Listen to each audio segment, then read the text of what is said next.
Assalamualaikum warahmatullahi wabarakatuh dan salam sejahtera untuk kita semua. Pertama-tama perkenalkan nama saya Muhammad Arif Syafruddin.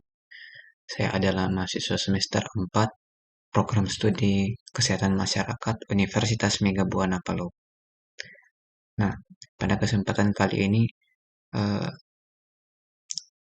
saya akan membagikan informasi terkait bagaimana melakukan analisis univariat dengan menggunakan aplikasi IBM SPSS Statistik.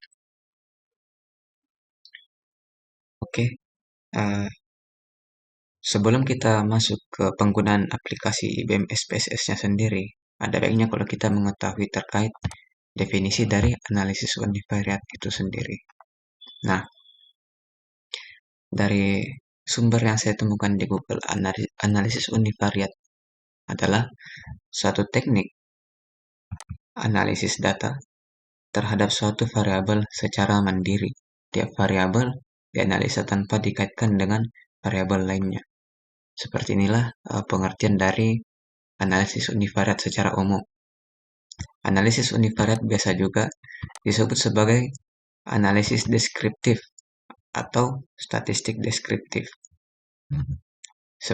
Bahasa inilah yang akan digunakan di SPSS nanti. Seperti itu sebutannya, ya.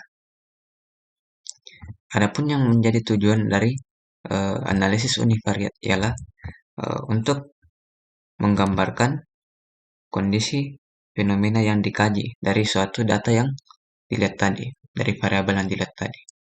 Jadi, secara sederhana simpelnya, analisis univariat ini hanya menggambarkan kondisi fenomena yang dikaji dari suatu data, suatu variabel secara terpisah dalam satu waktu. Ya, dia menggambarkan satu variabel saja dalam satu waktu. Nah, contoh dari hasil yang didapatkan dari analisis univariat ialah angka hasil pengukuran yang ditampilkan itu dalam bentuk angka atau sudah diolah menjadi presentase, rasio, atau prevalensi. Adapun ukuran tendensi sentral yang seperti meliputi mean, median, kuartil, dan desil persentil, modus, dan juga ukuran dispersi meliputi hitungan rentang atau range, deviasi rata-rata, variasi, standar deviasi, dan koefisien variasi juga. Seperti itulah nilai-nilai statistik yang akan didapatkan dari analisis univariat. Adapun penyajian data yang dapat kita gunakan dalam analisis univariat itu beragam. Itu dapat berbentuk narasi, dapat berbentuk tabel, grafik, diagram, maupun gambar. Ini tergantung pada jenis data yang kita analisis. Apabila dia memang bisa dideskripsikan dengan narasi, maka boleh jadi hasil analisanya berbentuk narasi. Bisa juga ketika dia berbentuk angka, maka dia akan disajikan dalam bentuk tabel, grafik, ataupun diagram. Itu untuk penyajian data atau interpretasinya. Sekiranya sampai di sini sudah diketahui poin-poin penting tentang apa itu analisis univariat. Kita karena sudah mengetahui terkait apa analisis univariat itu, kita lanjut ke pengaplikasiannya dalam aplikasi IBM SPSS. Oh, tapi sebelumnya di sini kita punya contoh soal yang akan dikaji dalam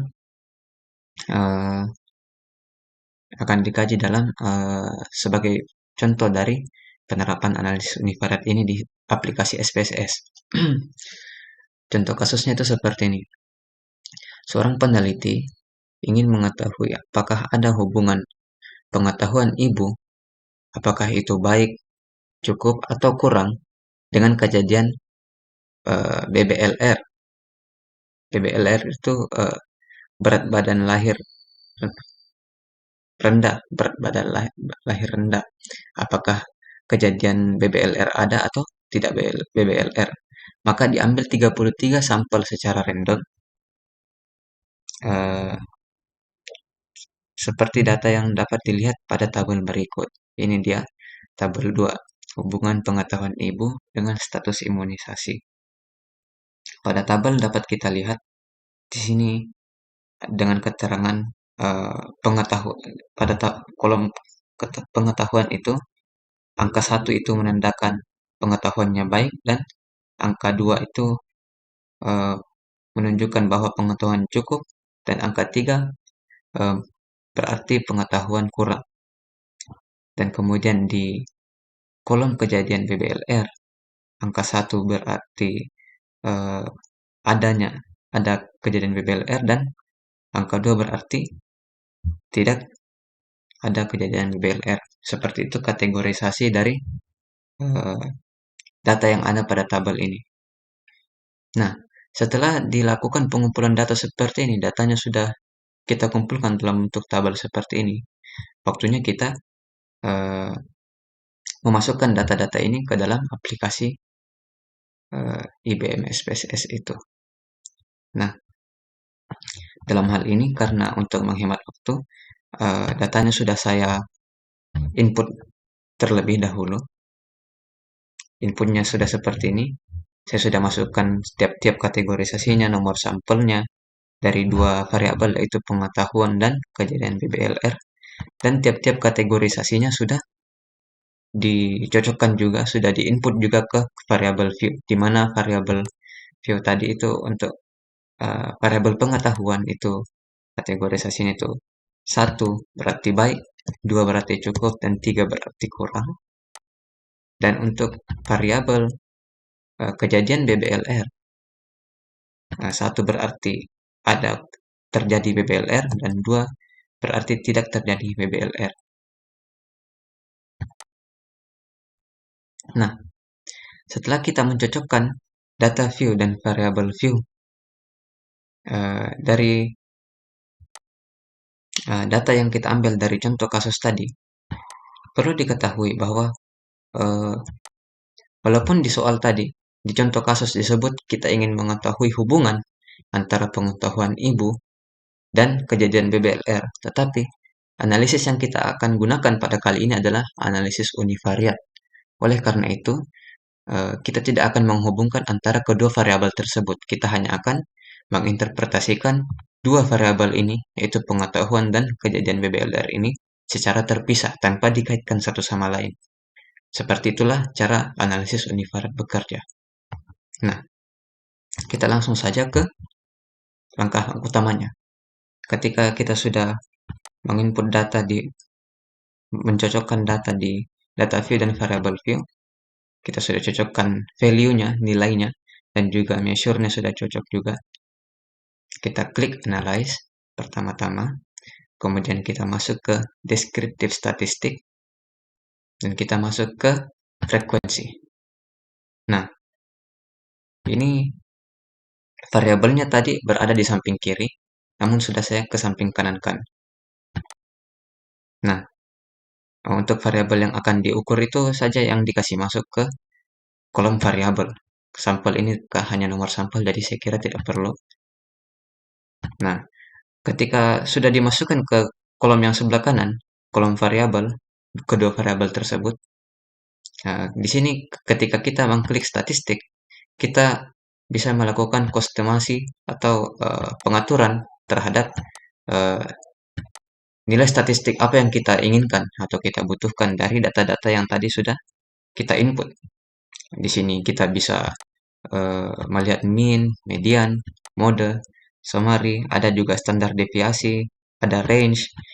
Nah, pokoknya kita kostumasi, kita sesuaikan dengan kebutuhan sendiri, data apa yang hasil statistik apa yang kita inginkan. Dan ini semua merupakan output dari analisis univariat. Kita klik continue.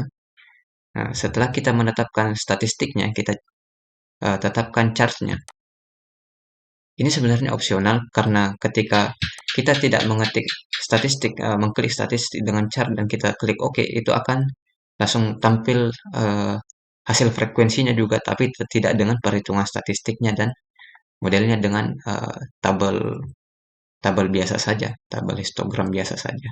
Tetapi ketika kita ingin mengcustom, ya seperti kita ingin melihat dengan bar chart atau dengan pie chart, kita bisa hitung melalui frekuensinya atau presentasinya. Ini silahkan disesuaikan dengan tampilan output seperti apa Anda menginginkan eh, keluaran dari data yang kita olah ini. Di sini saya lebih suka menggunakan bar chart dengan eh, nilai presentasinya yang diperlihatkan. Kemudian klik continue. Setelah kita menetapkan kostumasi terhadap dua variabel ini, waktunya kita klik klik OK. Tunggu sejenak dan keluarlah outputnya. Dari hasil perhitungan statistiknya dapat kita lihat dari min-nya terdapat pada variabel kejadian BBLR itu 1,42 dan pada variabel pengetahuan itu 1,97. Ada mediannya. Mediannya itu pada kejadian BBLR itu 1 dan pengetahuan itu 2. Ada mode, standar deviasi, dapat kita lihat lebih lanjut semuanya. Dan seterusnya itu range-nya itu 1. Ya, tapi yang biasa kita lihat pada analisis unifarad itu seperti ini, tabel frekuensinya. Ini yang biasa kita gunakan, kita perhatikan. Dan biasanya kita butuhkan datanya. Seperti ini. Dapat kita lihat, kita interpretasikan tabel output ini, kejadian BBLR, dapat dilihat bahwa frekuensi terjadinya BBLR itu ada 19 dengan presentasi 57 dari semua sampel. Nah, yang tidak BBLR itu ada 14 dengan presentasi 42 dari total sampel semua. Nah, total sampel terhadap 33. Terdapat 33. Dan kita lanjut ke variabel pengetahuan. Di variabel pengetahuan didapati bahwa ibu-ibu yang mempunyai pengetahuan baik itu ada 11 frekuensinya dengan presentasi 33 dari seluruh sampel. Dan yang mempunyai cukup pengetahuan itu ada 12 frekuensinya dengan presentasi 36,4. Dan yang mempunyai pengetahuan kurang itu mempunyai frekuensi. Jumlahnya ada 10 dengan presentasi 30,3. Nah, itu juga dengan total sampel keseluruhan 33 sampel. Ya, saya kira seperti itu interpretasi datanya. Ini kemudian di bawah ada tampilan bar chart dari analisis data yang kita lakukan tadi. Nah, dapat dilihat di sini yang tidak BBLR dan BBLR.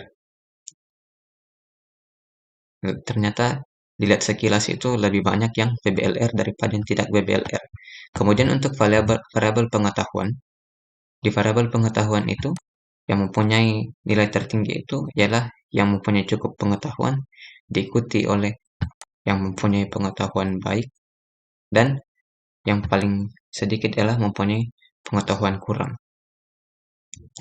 Nah, dari hasil analisis unifarad ini dapat kita tarik kesimpulan bahwa dari variabel pengetahuan yang mempunyai frekuensi terbanyak itu, jumlah yang terbanyak itu yang mempunyai pengetahuan baik, yang kedua itu yang cukup, dan yang ketiga kurang. Seperti itu. Ini hanya analisis unifarad, jadi kita menyimpulkan tiap-tiap variabel berbeda tanpa dikaitkan satu sama lain. Kira-kira seperti itu penjelasan terkait bagaimana melakukan analisis unifarad di dalam aplikasi SPSS. Ya, oke, baik. Sekian dari saya. Kurang dan lebihnya mohon dimaafkan. Wabillahi taufiq wal hidayah. Wassalamualaikum warahmatullahi wabarakatuh.